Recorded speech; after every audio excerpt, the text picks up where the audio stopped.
የቀነኒ አዱኛ ታናሽ ወንድሟ ነኝ። ትናንትና አንዷለም ብዙ ነገር ሲናገር ነበር እና እያንዳንዱ እኔ ስሜን ጠቅሶ ነበር። ሊበን ያውቃል ብሏል። እኔ የማውቃቸውን ነገሮች እኔ ብዙ ጊዜ እዛ ቤት ስለነበርኩኝ የማውቃቸውን ነገሮች እያንዳንዱን ነገሮች አሳያችኋለሁ። መጀመሪያ ሁሉንም ፎቶዎች አስቀምጥላችኋለሁ ከላይ። መጀመሪያ ማርች 8 2023 አንድ ላይ መኖር ጀምረዋል። እዚህ ጋር ሌላኛውም አርቲስት አለ አንድ ላይ እሱ ቤት ሆኖ ምናምን ሰንሻይን ያለው ማለት ነው። ከዛን ማርች 8 አንድ ላይ መኖር ጀምረው ማርች 19 ላይ ነው ልደት እያከበረች ነበር። የልደቷ ቀን ነው የመጀመሪያው የደበደባት ማለት ድብደባ አንዷለም ጎሳ ያደረገባት ቀን ላይ ማለት ነው።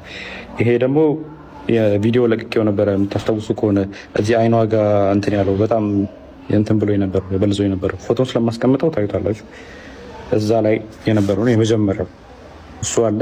ኢቨን ከሳምንታት በኋላ ራሱ ሪከቨር አግታ ምናምን የሚያሳዩ እንትኖች አሉ። ሁሉም ከጋላሪያው ላይ ያገኘሁት ስቲል አለ። ከዛ በኋላ ደግሞ የእንትኑ አለ የኦክቶበር 14 2023 የእጇን ሰብራ የታሽጋለች። ይህም ከስልኳ ላይ ነው ያለው። ከዛን ፌብሩዋሪ 29 2024 ይሄ ፎቶ እዚህ ላይ የምታዩት ከሆነ ጊታር ይዟል ይሄ። ስለዚህ ከዚህ በኋላ ይሄን ጊታር የሰበረበት ቀንና ሽጉጥ የተኮሰበት ቀን ነበር። አንድ ቀን ነው ይሄ የተፈጠረው። የዛን ቀን እኔ ነበርኩኝ ቤት ውስጥ ማለት ነው።